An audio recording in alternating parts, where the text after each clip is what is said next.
Legacy from Dorothy Masuka and follow those arrangements. Now, Energy Minister Jeff Radebe has denied any conflict of interest in relation to his family playing a role in the renewable energy space.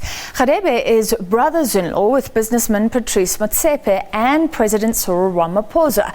Radebe says the deal with independent power producers supplying clean energy to the Eskom grid happened years before his time as Energy Minister, and that Motsepe's company had not bid for the IPP program. Well, last week, African Rainbow Energy, Motsepe's company, told another media briefing that the IPP projects that the firm is participating in were acquired later from privately owned companies. Last week, Tuesday, a news conference called by the African Rainbow Energy and Power, denying allegations of nepotism, saying IPP projects the firm is participating in were acquired from privately owned companies. Even if I didn't have these relatives in government, I have a fundamental duty and an obligation not just to be transparent but also to be ethical and accountable. Days later, a conflict of interest denied by the Energy Minister.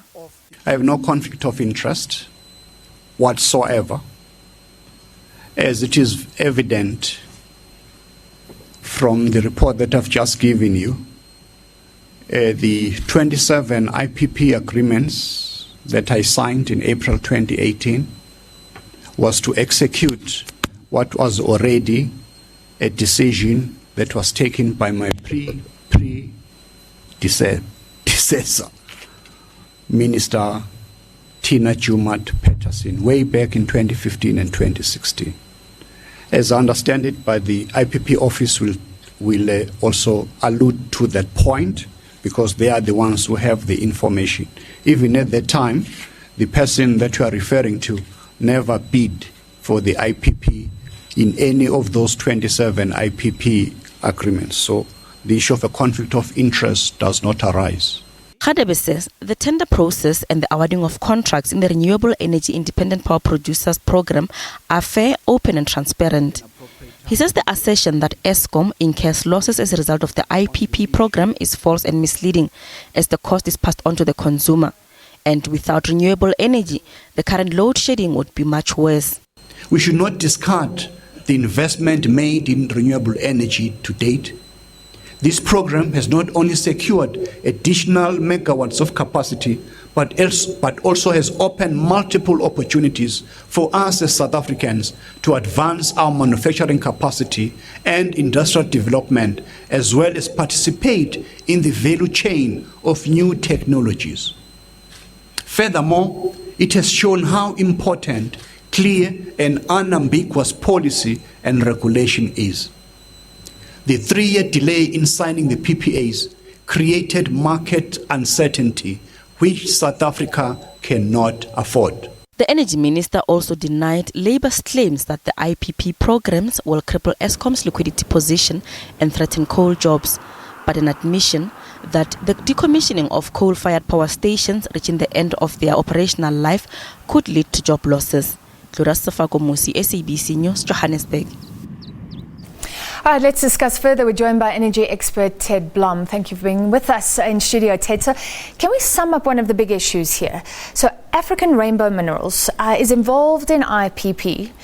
A brother-in-law of Patrice Motsepe, Jeff Radebe, is the energy minister. Another brother-in-law is the president. Have they all done enough to show that at least there was no preference with regards to that? Okay, so according to what we've been told, Arab, or Mr. Motsepe's company, only became involved with the IPPs after they were allocated to other parties. So he will allege that he bought them at market value and not from the bidding process. And if that's indeed the case, I think that's fair. Yeah, he's allowed to be in the energy space as long as it was above board. Absolutely. This comes after the chair, Jabo Mabuza, said he had declared, at least they were declared interest, but his wife is also involved in selling coal to I have major problems with that. Outline those. The whole process of the board's appointment is problematic. It was done by the president as opposed to the minister. And secondly, it's clear from Mr. Mabuza's testimony at the Zondo Commission that he didn't go through a due diligence process. And that's why he hurriedly had to try and throw his assets into a blind trust, as he testified. Now, so that means that if his conflict of interest had been noted prior to his appointment, I don't think he would have been appointed chairman of Eskom. I don't think he should have been appointed. He was appointed and then said, by the way, my wife is involved. Absolutely. With coal. So I think it's a major problem. Not only is he involved with coal, he also holds a very large interest in the companies that do Eskom maintenance, 2 of them. And you'll recall that the problem with the coal is on the short-term purchases, and that seems to be where him and his wife and family might be involved on the one side. And the problems with Eskom, being in the mess that they are, is operational maintenance problems. And seemingly there's a nexus between the supplier of those maintenance services and Eskom. So he has done what he needs to do legally. He's declared all his interests. That led to him saying, well, I can't get involved in really what goes on in coal. And that led to some claims that he doesn't know what's going on. He doesn't know why Eskom has resorted to load shedding. I'd like your opinion. Should the chairperson understand those operational matters, or is it okay for him to have a strategic view? Well, depends on the situation at hand. This board was appointed to do a turnaround plan for Eskom. One of the major legs, or 2 of the major legs involved in the turnaround plan, is addressing the coal issue and cutting off the short-term purchases, which are costing Eskom an extra 40 billion rand a year, and started off in 2001.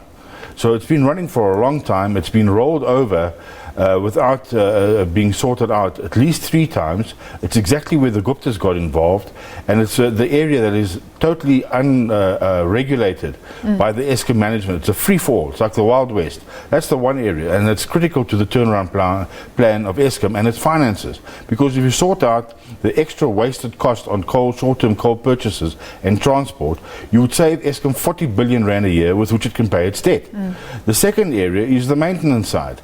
The reason why we have continued load shedding last year was, amongst others, because of shortage of coal from the short-term suppliers and shortage of maintenance, or proper maintenance. In fact, Eskom is on record as saying that a lot of the maintenance that's being done has to be redone within 60 days or 180 days because it hasn't been effected properly.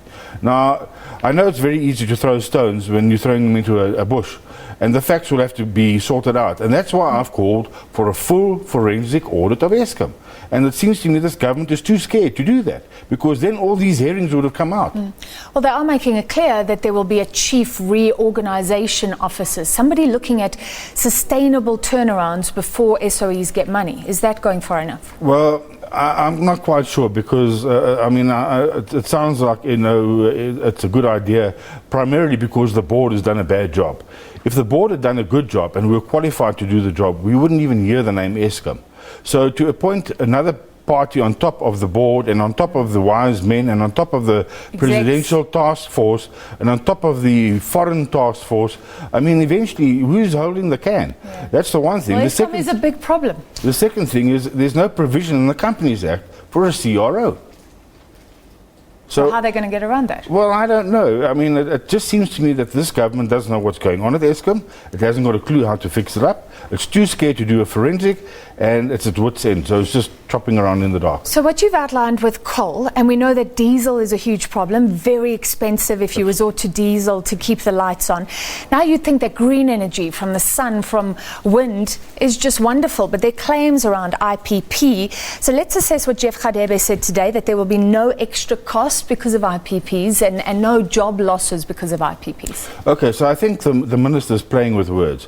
Yes, the IPPs are cash neutral to Eskom, but they're not revenue neutral, because for every hour of electricity that the IPPs sell, it's an hour less sales to Eskom, primarily because they've messed around with the dispatch rules.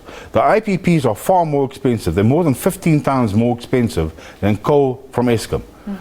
So even the short-term expensive coal? Absolutely. And so what you're doing is you're dispatching the expensive energy first, and guaranteeing those guys that they're going to get their revenue, and then Eskom's left to suck the proverbial hind, you know what. So, I mean, Eskom is again losing sales, so it gets less revenue, and it has less money to pay its debt. And the problem is they want to increase the tariff from you and me to pay for the debt. Was this about securing the deals for the IPPs? Because years ago we heard that there were wind farms sitting there waiting for a proper price. They need a sustainable model to feed energy into the grid. Is this about securing their fortunes? Because we want to move to renewable energy. No, absolutely. And is eventually, it fair enough or not? Eventually there will be a fair field for renewables to participate in. But I suspect mischief with the way that the pricing and the bidding took place in South Africa. As much as we want to claim this was the best process in the world, I beg to differ.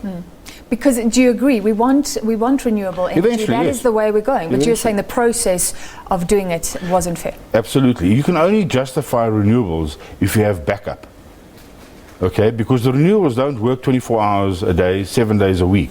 So if I'm sending my miners underground at 4 o'clock this morning, I don't know if I can bring them out at 4 o'clock this afternoon if I only rely on renewables. So what's happening, Eskom has to keep its power stations running at no revenue, day and night, in case, and when there is renewable power, they get first choice. And then when renewable power falls off, suddenly Eskom has to jump in and supply the fuel, the energy. And they do that at a tremendous cost.